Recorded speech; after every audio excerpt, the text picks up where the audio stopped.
It is not often that I get to talk to a guitarist, rock star, also named Steve. So, Steve Lynch, welcome to the blend. There's a lot of them out there, though. Yeah, but not as big as guys like you. You're I don't huge. know. Come on now. You know, everybody, pretty much in the guitar world, everybody knows who you are. That must be some pressure, my friend. Yeah, it's a little bit of pressure, but I enjoy it. I don't mind it at all, actually. With that, I'm going to say, or at least what they called you way back when, is what? Two-handed guitarist? Now, two-handed with an on-air guy like me means something completely different than it could possibly mean for you. Well, yeah, I guess so. What I think of, whenever I hear the term two-handed, then I always think, uh, you know, doing hammer-ons and pull-offs with your right hand along with your left hand as well, and that's the way I've always looked at it. But yeah, I mean, it depends on how you look at it. That's because we don't want to talk about what it could possibly mean in a studio by myself day in and day out. What's that now? I'm sorry. Now, we don't even want to talk or even think about what a two-handed on-air personality, what that could mean when you're alone in a studio day in and day out. Right, exactly. A two-headed thing that could mean many things. So, Right. suppose, So now you've got brand new music out there that was released earlier this month. Love it. Get off your ass. The station here and the station that I'm on. Love the track. It gets requested. We're playing it all the time. How did you guys get to writing this track? Well, it was one of those things where I'd gotten up, I was making myself some coffee, and I was sitting on the couch watching some news, and I thought, you know what, I got to get off my ass, and I've got to get to doing stuff. I got a lot of stuff to do today, and I thought, get off my ass, get off your ass, and I thought, you know what, that's really kind of inspirational right there. It's a motivational term, and that's what it kind of ended up being, was just a motivational term. When you look at it in the video, if you've seen the video yet, it's about these kids that are playing video games, just sitting around doing nothing, not getting out and doing anything, enjoying life outside and everything. So that had a lot to do with it. I started thinking about all these people that really just need to get off their ass and get motivated, and I thought this song might inspire them. So what I did was I called up Simon the singer right away, and I said, hey, we got to do a song called Get Off Your Ass. So we immediately started trading the lyric ideas back and forth, and that's the way we write a lot of stuff. I mean, I'm in Tampa, Florida, and he's in Los Angeles, and so a lot of songs we end up writing long distance like that. Our guitar parts and everything we play over the phone to each other, and it ends up working out really well, though. And so that's how that whole song came to be, actually. Now, this new song is to me, it sounds like an anthem, kind of like the big hit for Autograph, Turn Up the Radio. It's one of those songs where you're going to remember it. You're going to know the lyrics the moment that you hear the song. Yeah, I mean, Get Off Your Ass is like one of those things where it's kind of unforgettable, because people use that term all the time. And it's just nobody before, as far as I know, has ever put it into a song. And so, I thought that, it's one of those things where Autograph has always written anthem-type choruses. Mm-hmm. And I think it still carries through in this lineup in this band. Whereas we have those really strong choruses that stick in people's heads, and they end up repeating a lot. And I think that that's one of the keys to writing a hit song is something that's very catchy, and they remember right away, like you said.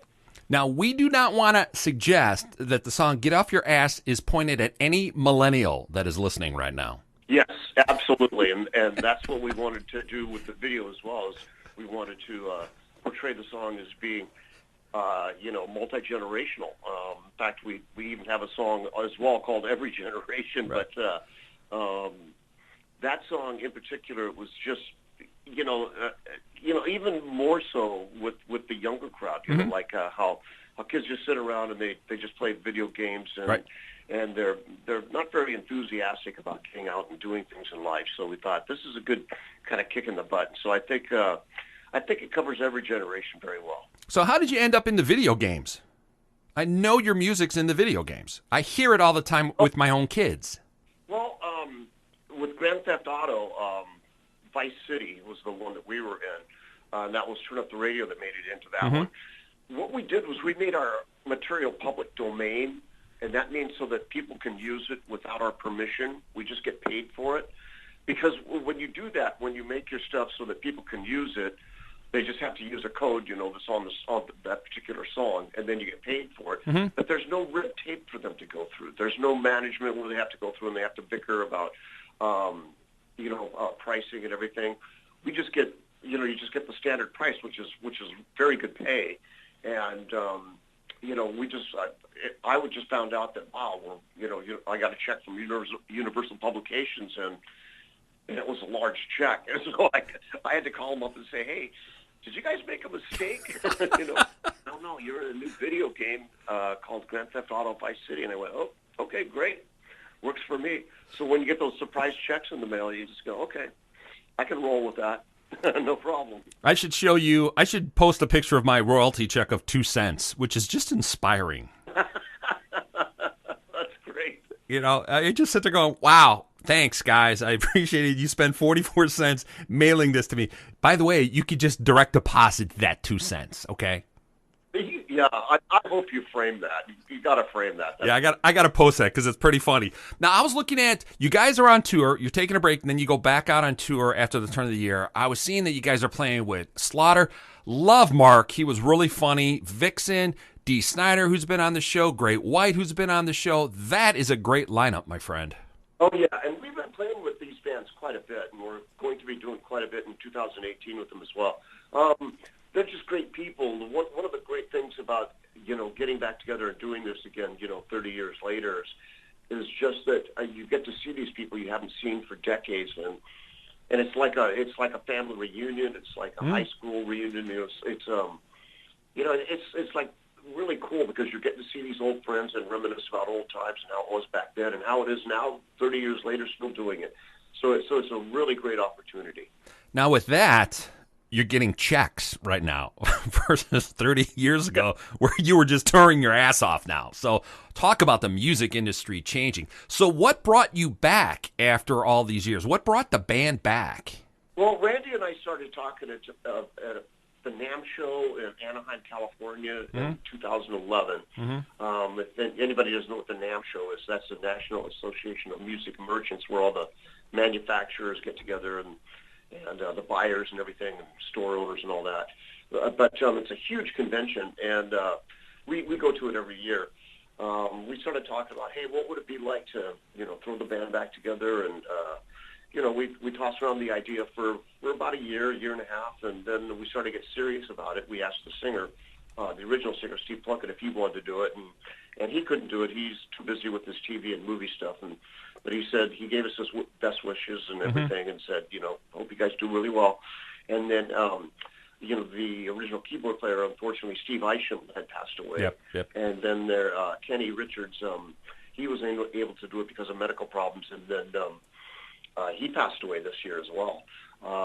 But we decided, to go with Simon Daniels, who we met through some connections that we have. It was mainly through Larry Moran, who does the Monsters of Rock cruise. Mm-hmm. And he turned us on to him, and he was a perfect fit. And then he knew of a drummer, Mark Whelan, and we jammed with him, and we got together, a few times, and it just sounded just like better than ever, And so we just decided, this is it. This is the package. Let's go out and tour, and let's put some new music together. And that was in January 2014. So it's almost been 4 years now that we've been out touring again. And it's been fantastic, and recording, of course. So now we have the new album, and everything's going great. Fantastic. Yeah, the new album has just taken off on all the stations that I'm on. That's a good tell. Now, one question I do have, it's kind of interesting that these bands from the 80s now come back and sound better than ever. How is that possible? They're not using the drugs of the 80s.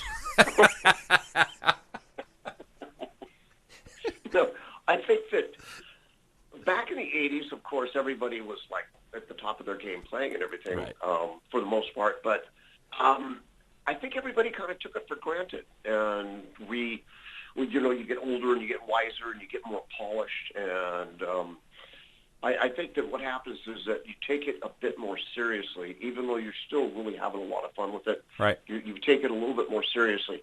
And I think that a lot of people are really humbled by being able to be back here 30 years later and be doing the same thing. And that's just an amazing thing. And I think there's a new appreciation for it, so you put a little bit more effort into it. Now, your own family members, when they hear the band, they hear the new music, did they have any response to it? Yeah, they absolutely love it. They said, "God, Steve, you're doing it again, and this is fantastic. We love the new lineup. It's got a great image, great sounds. You guys are writing your butts off, and you're putting some great new music out there. They're really proud, and they're really excited for what's going on in my life." Right, and they're the ones saying, we're happy that you just got off your ass and got out of the house for a little bit, at least for a couple of months. That's exactly right.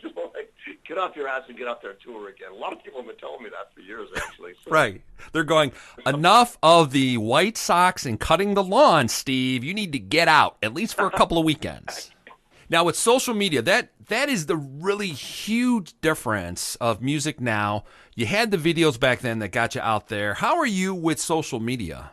What we do is we post a lot of things on there, and the record label does as well.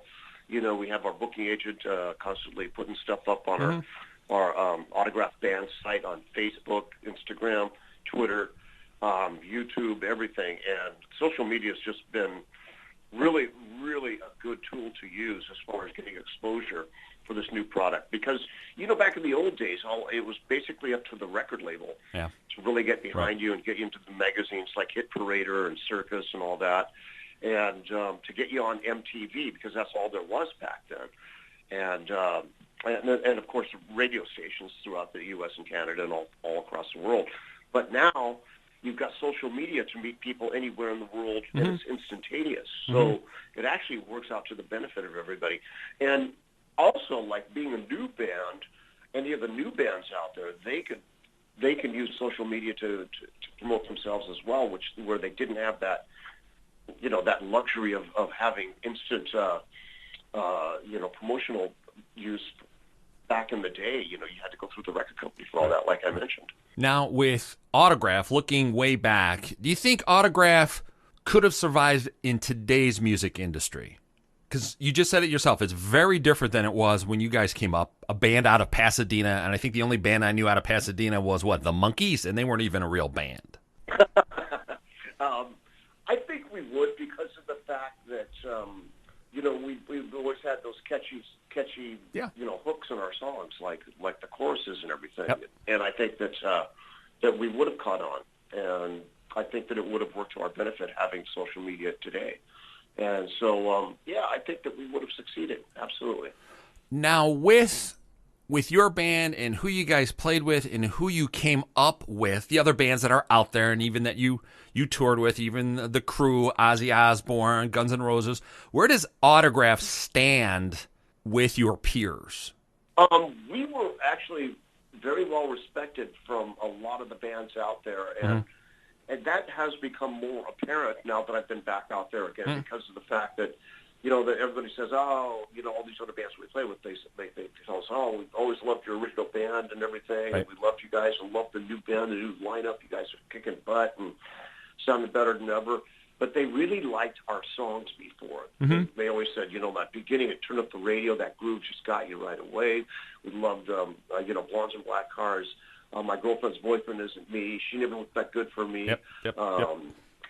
Send Her to Me, and those kind of songs. And they always compliment us on it. And me and Randy, that is from the old days. And then they always compliment us again as well with the new lineup. They say you guys are heavier, but you still have those hooky choruses. So I think that's where, we're still in the game with a lot of them. We're still respected that way, and that's a really good feeling to have. Yeah, I'd agree. I think you guys are better than you were when you first started out. And I'm not suggesting that all the drugs that we did in the 80s, because I'm not saying that, blurred what we remember, okay? Right, exactly. And then we had the 90s. Right there messed us all up with all the rap that hit. Good, bad, or indifferent, the rap just blew my mind, and I don't remember half the stuff now. Oh, yeah, the rap and also the alternative scene that blossomed out of Seattle. Yep. The grunge, the whole grunge thing. I think that happened because during the 80s, I think that a lot of the production on a lot of the bands got a little bit too homogenized, a little bit too pasteurized, a little bit too much reverb, a little bit too catered for radio, and it was so commercialized, and people started to kind of, back away from that. And then grunge came in and was just raw and powerful. Just the same thing with like Guns N' Roses. They slipped under the radar, at the end of the 90s, and basically, and they crept right into the 90s and beyond, of course, because they had a little bit more of a raw edge to them, and it brought the people back to what they really liked originally about the 80s in the first place. Yeah, who would have guessed that Guns N' Roses would have come out at that time? I know, because they were right at the end of the 80s, but they were a glam band, like an 80s, full-out 80s band, and then they just toughened up their sound a little bit and their image, and voila, there you have it. They snuck right under the radar, and they became a huge hit, and good for them. I think they did the right thing at the right time. Steve, you are welcome on this show, day or night, anytime you guys go back on tour. You guys can get the latest about the band at autographband.com. You can also find them on Twitter, Instagram, Facebook. They are everywhere. Brand new music. If you guys have not heard it, all you have to do is listen to this show. Steve, it's been a pleasure. Maybe we'll follow up with you when you guys on the Monster Rock Cruise. That I got to hear details about after that happens. Oh, you got it. And, we're in the Chicago area a lot. Just whenever we're around, get a hold of me. We'll get you backstage passes. We'll get you VIP and everything. We'll set you all up, and we'll hang out with you after the show. Oh, yeah, fantastic. Then we'll do a little Facebook Live back there, too. Get you guys up on some video for us. That would be great. Absolutely. All right, Steve, have yourself a great weekend. We look forward to seeing you here in Chicago. Absolutely. Thank you, my friend.